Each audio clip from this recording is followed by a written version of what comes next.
Beautiful. Thank you so much for joining us today for the Kirby Institute seminar series. So my name is Dr. Chantal Arlenstiel. I'm from the Immunovirology and Pathogenesis program. I'd like to begin by acknowledging the traditional custodians on the land on which we gather today, pay my respects to their elders past and present. Today we're on the Bidjigal people's land of the Eora Nation, and I extend that respect to Aboriginal and Torres Strait Islanders peoples joining us here today in the audience and online. So a little bit of housekeeping to start off with. The format of the seminar will start off with the presentation, followed by a Q&A session. If you are joining us online today, you can ask questions through the clicking on the Q&A profile icon at the bottom of the screen. And for those in the audience, there'll be a microphone available on either side of the room. All right, so I'd now like to have the pleasure of introducing our speaker today, Professor Yorifumi Satou. He's a professor from the Genomics and Transcriptomics at Kumamoto University, and his research focuses on human retroviruses, particularly HTLV-1 and HIV. He's contributed to the discovery of viral regulatory mechanisms and developed advanced methods for proviral analysis, aiming to understand viral latency and the persistence for therapeutic interventions. Thank you very much, Satou. Good afternoon, everyone. So thank you for your kind introduction. I'd like to acknowledge the Bidjigal people of the Eora Nation and pay my respect to their elders past, present. So thank you again for coming to today's seminar. So I'm Yorifumi Satou from Kumamoto University, Japan. So I'm going to talk a little bit about HTLV-1 and HIV-1, human two retroviruses, how these two human retrovirus is, regulated after they are integrated in our human genome. So just let me start with where I come from. So this is a map to show Japan and Australia. So actually, this is my first time to come to this country. So I'm very much, excited to be here. And good thing for me is there is not so much time differences between Japan and Australia. So I don't suffer, jet lag. So as you see, Japan is here, Australia is here. And this is a map of Japan. So I come from Kumamoto. You may not know Kumamoto. So here is Tokyo. And Kumamoto is in the Kyushu Island. It's a southwest island. So this is a place, today's talk, HTLV-1 infection is a bit endemic. And then I come from the research center, Joint Research Center for Human Retrovirus Infection. It's based on the Kumamoto University and the Kagoshima University. Both are located in the Kyushu Island. So it's kind of similar institute as here, but not good as here. So I'm very much impressed. I had a tour to walk around the institute, and I'm so much impressed. So organized facility and activities. So, and please let me explain a bit more about me. So I was, born in Kumamoto, and I graduated from medical school in Kumamoto University. And I did 4 years career of medical doctor. And then after that, I started my PhD, and I started HTLV research at Kyoto University. So this is a picture when I was postdoc in the Professor Matsuoka's laboratory. He's a PI of my supervisor in my PhD. And I spent 10 years in Kyoto, and then I had a chance to move to UK. I joined Professor Bangham's laboratory in Imperial College, and I continued HTLV research. And then I had a chance to get a PI position in my hometown, Kumamoto. Then I go back to Kumamoto and continue HTLV and start HIV research and some other viruses. So today I'm going to talk about two topics. Firstly, about HIV, and secondly, mostly HTLV-1. So first topic is HIV TOKI system to visualize proviral transcription dynamics. So TOKI is timer of cell kinetics and activity This is named by Dr. Masahiro Ono. He's an Imperial College, and he's also Japanese. And actually, Toki is a time in Japanese. So that's the origin of the name. So Toki is a kind of system to visualize what's dynamically happening inside of the cells, time-dependent manners. Okay, let's start with HIV. So most of you may know the life cycle of HIV-1. As retroviruses, they are infected host cells, and then they integrate their reverse transcribed DNA in our human genome. So this serves as a template to generate new virus particle, but this is also the, the reason why this virus is difficult to eradicate from our body. So as you see in the right, so this is a clinical course of HIV infected people. This is a plasma RNA level, and now we have a very nice antiretroviral drugs, so we can suppress virus level like this. However, once we stop treatment, the viremia is come back like this. So this is a problem of HIV persistence and latency. Today, I'm going to focus on what is happening at the initial phase of infection, because this maybe contribute to the establishment of latently infected cell that maybe cause persistent infection in the chronic phase. So this is a schematic figure. What happens when virus is infected to the host cells?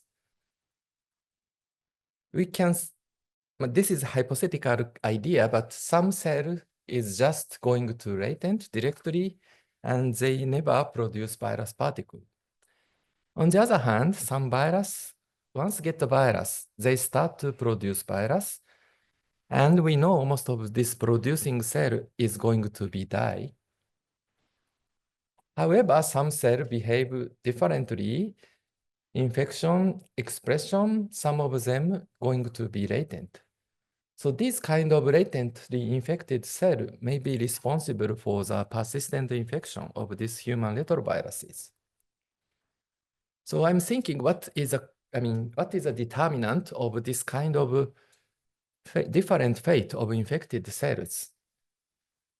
So we can know some proviral sequence, either they are intact virus sequence or mutated sequence, and integration site, epigenetic status of proviruses, and status of host cell, either they are activated or resting. And there is some extracellular environment.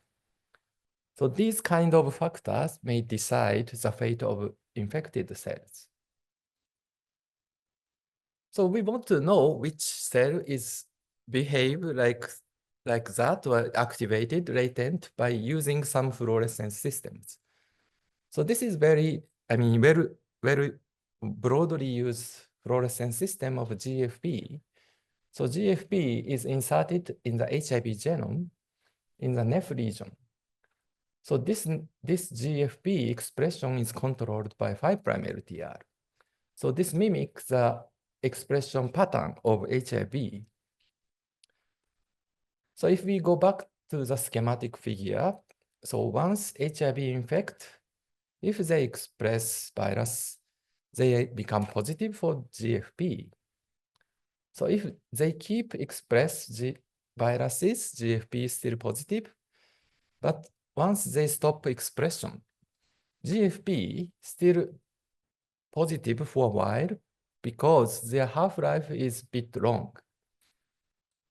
So GFP system is a bit difficult to capture this kind of dynamics of provirus expression. To overcome that issues, we introduce timer proteins. So timer protein is a fluorescence protein that initially show blue color in the cells. And 4 hours after expression, their color spontaneously change to red like this.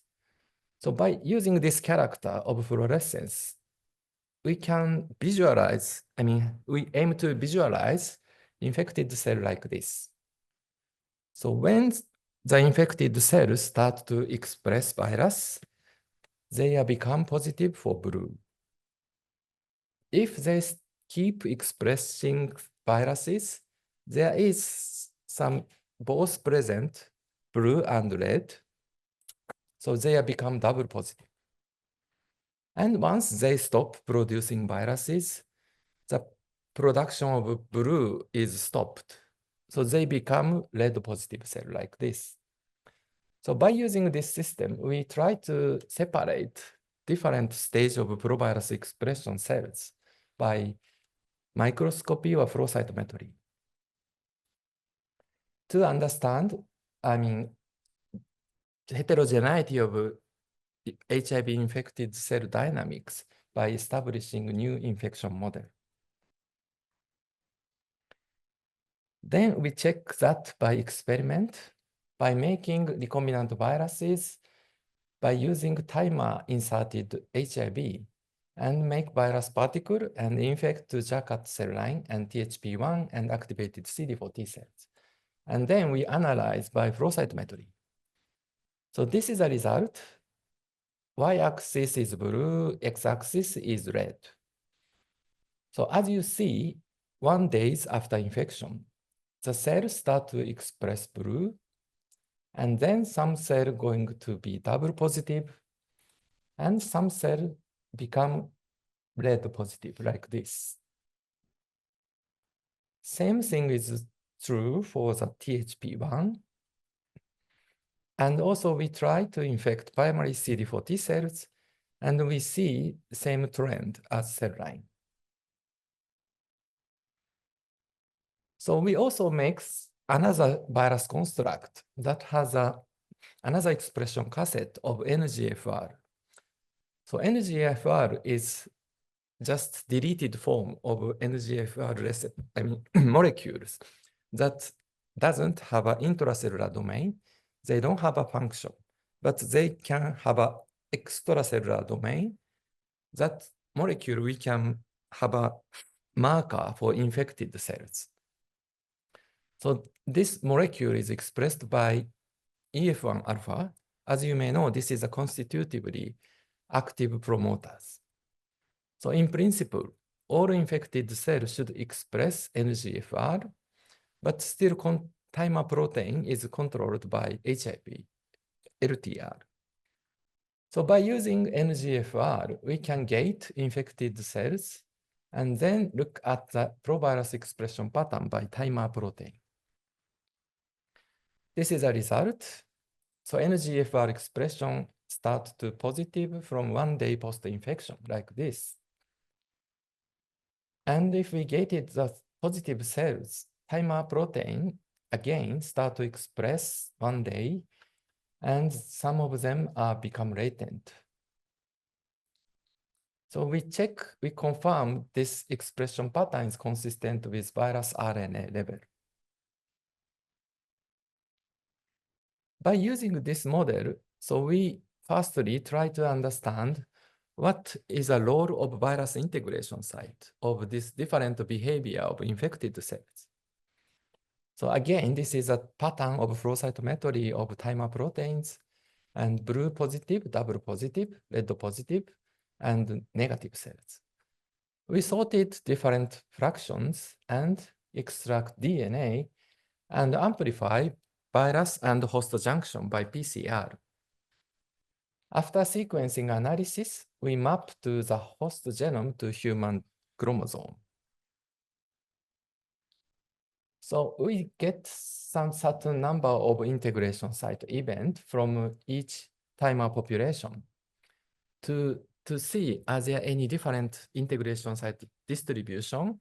Especially, we are interested in the timer red population.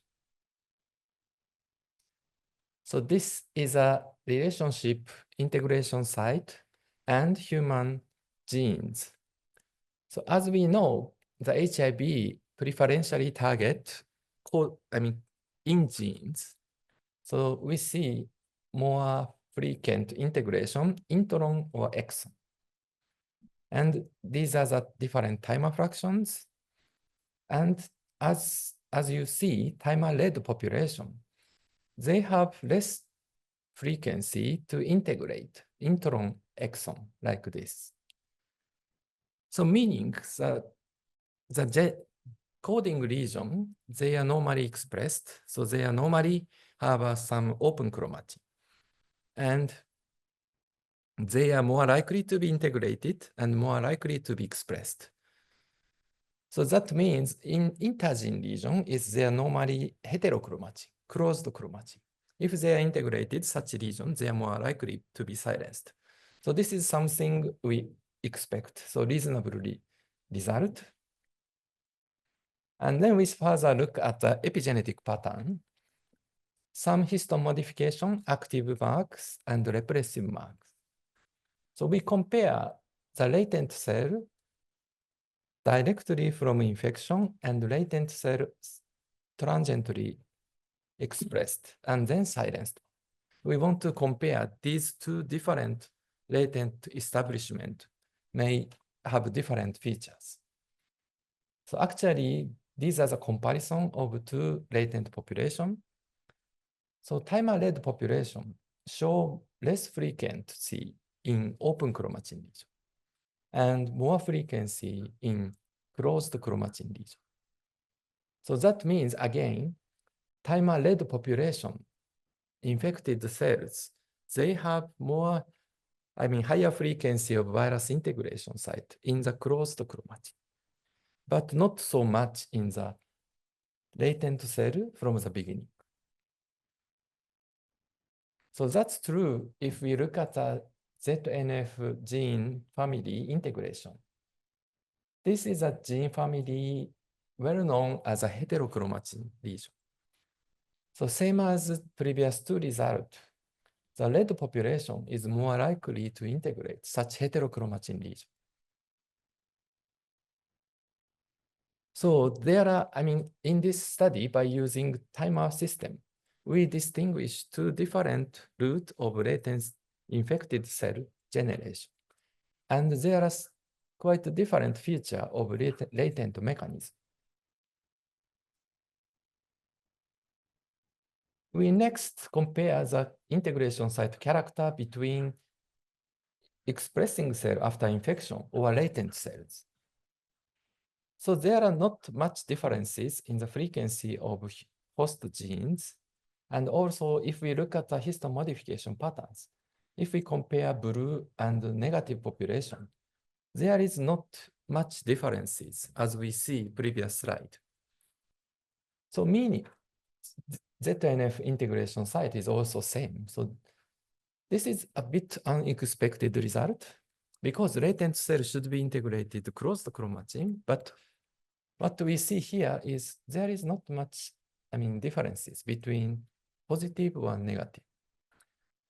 So initial proviral activation or suppression may not be due to the epigenetic mechanism. That's one message from this study. So to know more detail about the integration site, we did a limiting dilution to get the clones to analyze further detail. So we did a limiting dilution and get the single clones. And then we characterize whole proviral sequence and integration site by using DNA capture method. So this is a method we use to characterize integrated viral DNA.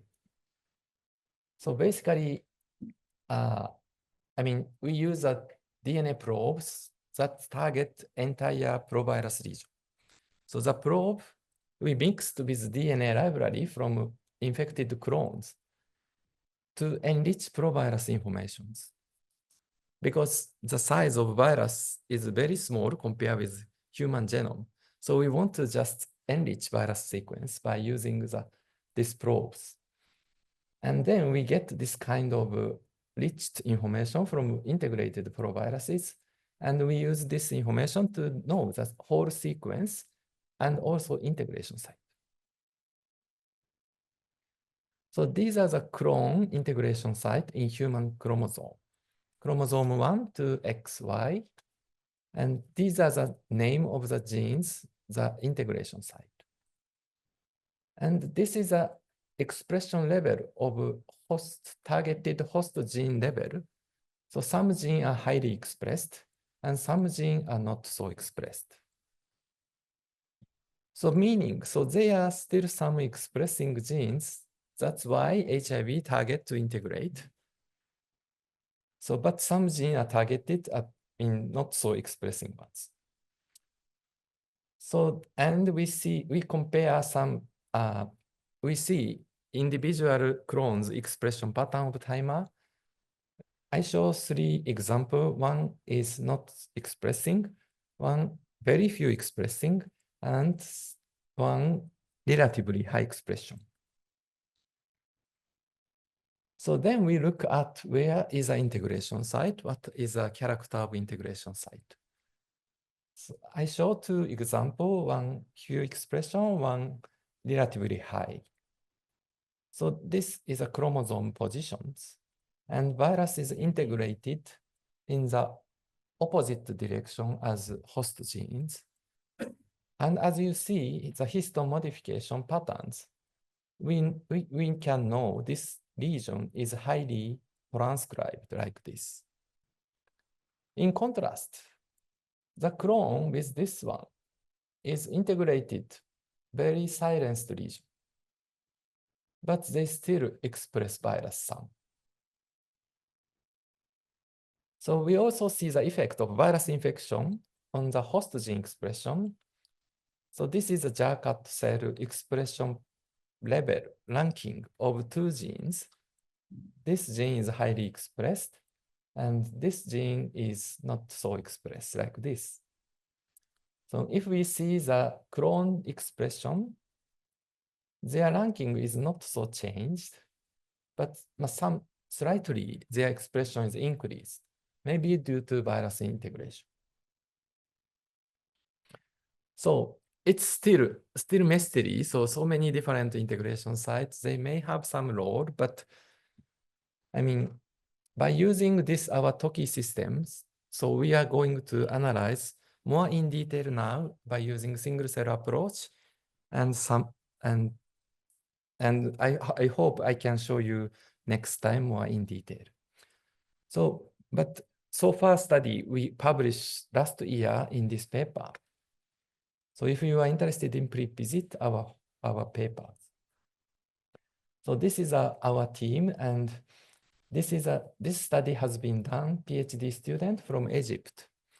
So she got a PhD by this study, and she's going to move to Harvard in US.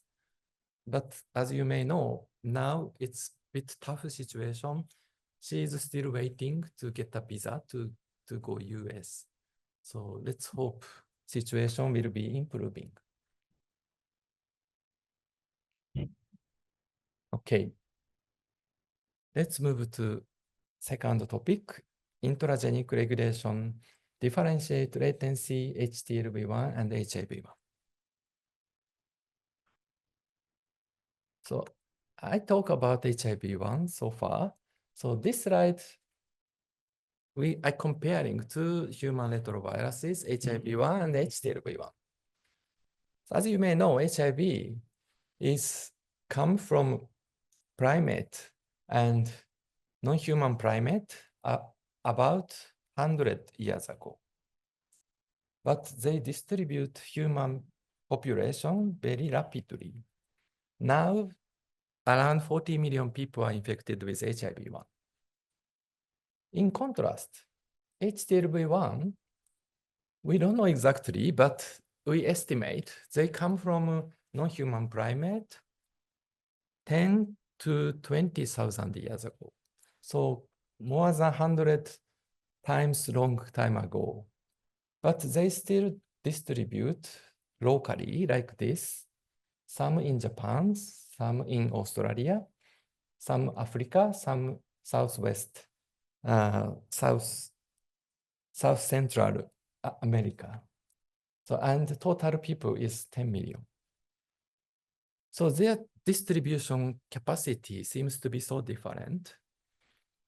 So there should be many different aspects of these two retroviruses, but today I'm going to focus on the proviruses. I'm showing on the bottom. So this is a provirus of HIV-1, and this is HTLV-1. So as I show, HIV-1 is around 10 kb and 2 LTR in the both end, and 5' LTR as a function as a promoter of sense transcription. So HTLV-1 is slightly different transcriptional patterns. They are transcribed from sense and antisense. And in some situations, antisense is mostly evident, more dominant. So that may partially explain latent phenotype, but we want to know what is a mechanism to explain these different provirus expression patterns. So I'm going to talk about HTLV-1. So this is a plasma RNA level, virus RNA level of HTLV-1 infected people and HIV-1. So as you see, HIV-1 before treatment, we see so high viremia in the plasma. But in HTLV-1, even without antiretroviral therapies, we rarely see viremia like this.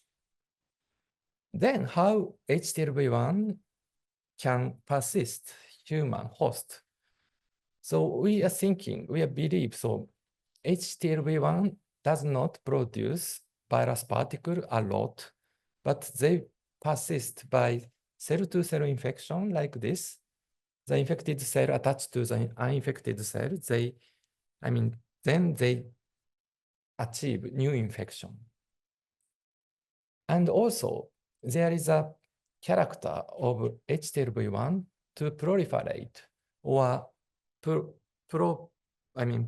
promote cell survival by increasing infected cell like this. So HTLV-1 persists by proliferating as an infected cell. By doing this, they can increase copy number of virus as a provirus DNA. So again, I show the scheme of HTLV-1 provirus here. As I said, there is both by sense and antisense transcript. So this is an experiment I did when I was in Kyoto, when I was postdoc long time ago.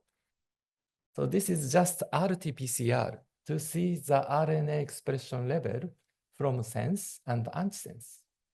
So TAX is here is a sense transcript. HBZ is a viral gene transcribe antisense. So we analyze 7 ATL case. So ATL is a cancer cells of infected cells. So as you see, there is frequent suppression of TAX expression, but HBZ expression is relatively constant like this. So, but when we think about the size of proviruses, as I said, it's just 10 kb, 9 kb, very small. How this small size genome is regulated differently like this? That was a question. So if I show the scheme of integrated provirus, situation is like this. The sense side is silenced, but antisense side is activated. So after I moved to the UK, I joined Professor Bangham's laboratory. So we had some hypothesis. There should be some regulatory mechanism inside of the proviruses. And then we found the host factor, CTCF. This is known as an insulator binding protein. So that separates transcriptional active and inactive region in the human genome. The virus is also recruit such host factors to form different transcriptional pattern within the proviruses. And we further identify enhancer region between insulator and 3' LTR. So this may explain constant expression of antisense. And as I said, the sense transcript is mostly coding virus particle component or attacks or many virus antigen. But HBZ is coding protein, but we know the protein is not so immunogenic. So this may be the strategy for the HTLV-1 to evade host immunity.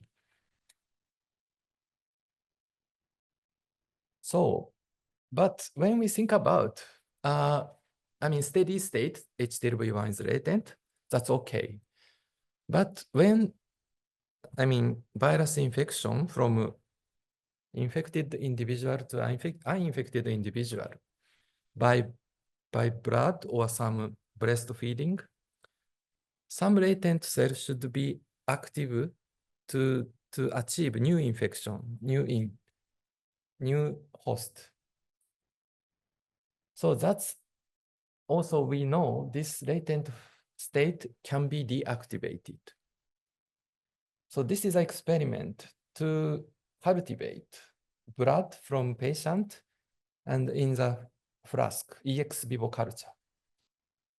We take blood from 3 infected individuals and then cultivate 1 day. So, and analyze by flow cytometry to detect viral antigen tags. So as you see, soon after extraction cells, we rarely see tax positive cells. But 12 hours cultivation, enough to detect viral protein by flow cytometry like this. So this means HTLV-1 is normally silenced, but this silencing mechanism can be reversible. So that's another question we want to address. So again, we want to compare two human retroviruses, HTLV-1 and HIV-1. So we assume there might be some different promoter activities because 5' LTR is a promoter of sense. So we perform luciferase assay using HTLV-1 promoter and HIV promoter. And as you see, there is not huge difference between two human retrovirus LTR. So this indicates silencing preference of HTLV-1 may not be due to promoter activity. Then we look at, again, the intragenic regulatory region by doing attack-seq to identify open chromatin region. Because as you know, transcriptional regulatory region like promoter, enhancer, silencer is normally open chromatin structure. So we analyze HIV cell line like this and specifically open in the LTR, but not inside of proviruses. If we look at the HTLV-1 proviruses, we see several open chromatin regions, one in the insulator, one in the enhancer. But another open chromatin region we see in the middle of proviruses. This region is known as a coding region of polymerase, but not known as a functional DNA region. So we wanted to know what is a function of open chromatin region on the promoter activity. So we perform reporter assay using 5' LTR, 3' LTR as a promoter. And luciferase assay, we see promoter activities. And then we see the effect of intragenic region on the 5' LTR. And we found this open chromatin region strongly suppressed the promoter activity of 5' LTR, but not much so 3' LTR. So just the sequence size is just 180. So we just search for possible binding site for transcription factors. And these are the ranking of transcription factor list. And we are interested in some factors is important for CD4 T cells. So LANX1, H1, and GATA3, there are several binding sites. And then we check the binding by experiment, ChIP-seq, and found LANX1 and its partner, CBF beta, GATA3, H1 is actually localized to the open chromatin region. So we wanted to know which transcription factor is actually important for DNA binding. So we introduced the mutation of each transcription factor binding site to see are there any canceling effect of silencer function. So this is not unclear and a bit small, but top one is a LANX1 mutation. Second one is H1 mutation. Third one is H1 mutation is the bottom. GATA3 mutation is the second one. And as you see, the LANX1 binding site mutation significantly cancel the silencer function. So this means LANX1 play a role in DNA binding. LANX1 is known as a transcription factor and master regulator for the specification of hematopoietic stem lineage. As you see, the binding site LANX1 bind with CBF beta and recruit various cofactors. And sometimes they function as an enhancer by recruiting some enhancing molecule. On the other hand, sometimes they function as a suppressor by recruiting some suppressive molecule. So we searched several candidates and found, before that, we overexpressed each molecule to see the effect of promoter. We use 5' LTRs and open chromatin region transcription cassette in the promoter assay, and then we overexpress each molecule. As you see, LANX1 show dose-dependent suppression. In contrast, H1 show dose-dependent canceling effect, enhancing effect on this transcriptional unit. Then we look at some suppressive molecule, HDAC3, SYN3A, and we found this molecule is also co-localized to the silencer complex. So it's still some more mechanism we still need to investigate. But in bulk situation like this, the LANX1 is most important for DNA binding. And then they recruit many cofactors, as I described here, and HDAC3 and SYN3A, because they have some suppressive function. So this molecular mechanism contribute to the silencing of HTLV-1.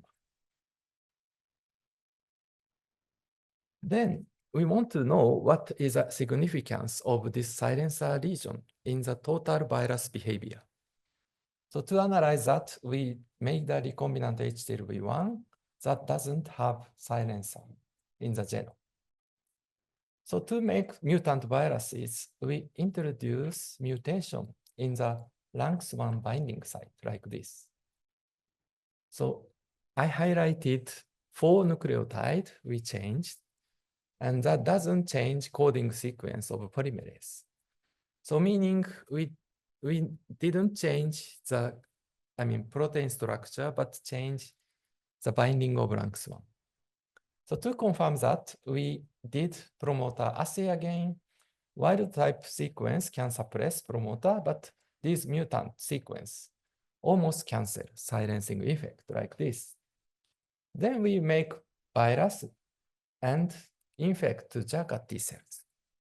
So this is a result of production of virus particles in the supernatant. As we see, wild type HTLV-1 did not produce virus, but silencer mutant virus started to express virus on the supernatant. So this is something surprising result for HTLV researcher, maybe not surprising for HIV researcher. But yes, this is just for nucleotide change that does change virus behavior like this. And then we cultivate infected Jacquard cell for a long time. The provirus level is decreasing in wild type, but increasing in mutant virus. So again, these data suggest the mutant HTLV-1 show high virus production and more, hyper persistence in the host cell. Then we are also interested in what is the impact on this region when we insert this region into HIV-1. Of course, we have an approval by Japanese government to make these chimeric viruses. So because this is some artificial viruses, so we have to, approve. So after getting approval, we make recombinant HIV. So as we normally use NEF region as GFP or timer, as I show you in the first talk, this time we introduce HTLV-1 silencer region wild type and mutant sequence as we identified in previous slide. Then we made a recombinant HIV and then infect to Jacquard T cells and see cell number and dead cell population. So this is a result. So this is Jacquard cells. Without infection, they proliferate a lot, but HIV infections cause cell cytopathic effect. The proliferation is inhibited like this. But if we introduce HTLV-1 silencer wild type, the proliferation activity is not so affected. Some decrease, but not strong as wild type. But if we introduce mutation in the sequence, they behave similarly as wild type HIV-1. Same thing as true for dead cell population. HIV infection causes dead cells, but wild type silencer insertion almost cancel such characteristics. But mutation is behave like a wild type HIV-1. Then we go back to HTLV-1 infected cells, but this time we analyze patient sample because in previous data, we use Jacquard T cell as a host cells. So we wanted to know what is the situation in the patient cells. So we cultivated 3, as I showed, HTLV-1 latency can be canceled by ex vivo cultivation like this. So we wanted to know these 2 different states, how this intragenic regulatory region is, dynamically change or they are still stable. So by doing single cell attack-seq and RNA-seq. So we did some cell clustering analysis by extracting infected cell only. And this is a one case example. So there are 2 big clusters. One cluster consists from only after incubation. And this big cluster is a mixture of before and after cultivate cells. If we see the expression level of HTLV-1 sense and antisense, we see this small cell cluster is vigorously expressed virus RNA. But if we look at the infected cell marker, both populations are positive, meaning this big cluster is an infected cell, but they keep latent even after cultivation. Then we look at the pattern of epigenetic in the proviruses by focusing on this burstly expressed cluster or latent cluster. So burst cluster, consistent with active transcription of proviruses, we see high attack-seq peak entire proviruses, meaning provirus region is quite open. In contrast, if we look at the infected cell in latent cell population, we see very specific openness. One is a silencer, one is insulator, and one is an enhancer. So the situation is same for two other cases, as you see here. So let me summarize today's my talk. So as we see some infected cell line model and patient sample, in the latent state, there is some specific open chromatin region within the HTLV-1 proviruses. However, in some situation, like ex vivo cultivation or some infected cell going into new host, they may have some extracellular stimulus that may overcome the suppressive effect of silencer. So they may start to express like this. So this study has been just open last month. So if you are interested in, please visit our paper. But again, so HIV HTLV-1 is just 9 or 10 kb small viral genome. They encode viral protein by alternative splicing by utilizing small genome very efficiently. But in the case of HTLV-1, they have more, additional mechanism, not by coding, but regulatory region inside of the proviruses that make this retrovirus more latent, but can be reactivated if necessary. So this is a strategy of the virus infection. So so this is a kind of hypothesis we are now proposing. In the steady state, HTLV-1 is latent. And once situation, extracellular situation has drastically changed, they start to express viruses. But some of the silencer-related molecule expression is dynamically changed by the burst. So this may contribute to the re-establishment of latency. So today I talk about firstly HIV and secondly HTLV-1. So it's a bit, complicated, but so when we look at two stories, so there are some discussions because HIV, sometimes they are latent, but less likely as HTLV-1, maybe due to the lack of intragenic regulatory region as HTLV. And secondly, but how HIV achieve latent state may be due to outside of situation like integration site or some cell status. So that is a message for the HIV latency from HTLV-1 study. So I'd like to thank all Labo members, and these are the main contributor of second talk. And we are doing collaboration domestically and internationally. And now we just have a collaboration funding scheme between Australia and Japan. So I'm very much looking forward to do some more collaboration between us.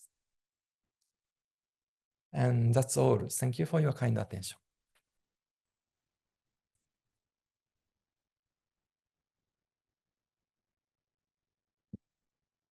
Thank you very much, Yorifumi. That was amazing. Can we start with some questions? We'll just check if there's anything online. If anyone has any questions, just head over to the microphones on the edges.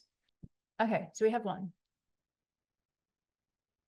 Okay, this is very interesting. Is it different, or are there any similar patterns between the insertion sites of HIV and HTLV-1? And as far as they know, lentiviruses prefer to insert into genes of actively transcribed regions. Yeah. Thank you for the questions.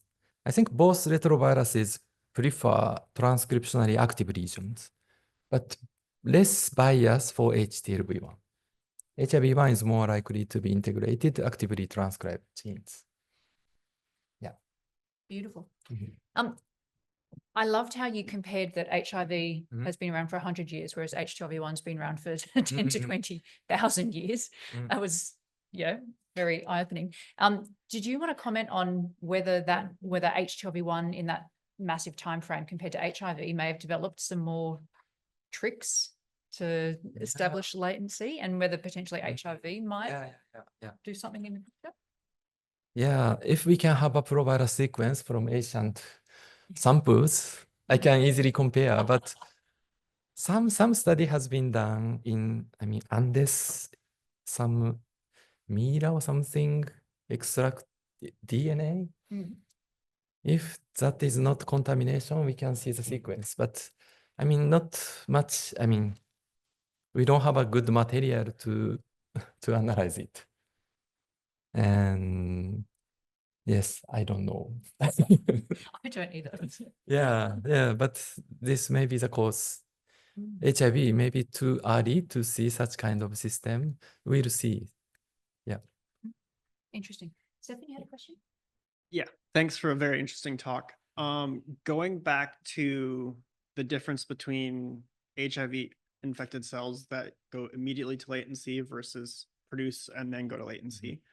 Could you remind me when after infection those cells were collected? Because I was wondering if you collected the immediately latent cells maybe a bit early, could some of those cells be biased and or could your sample be biased and some of those cells would have produced virus a few days later?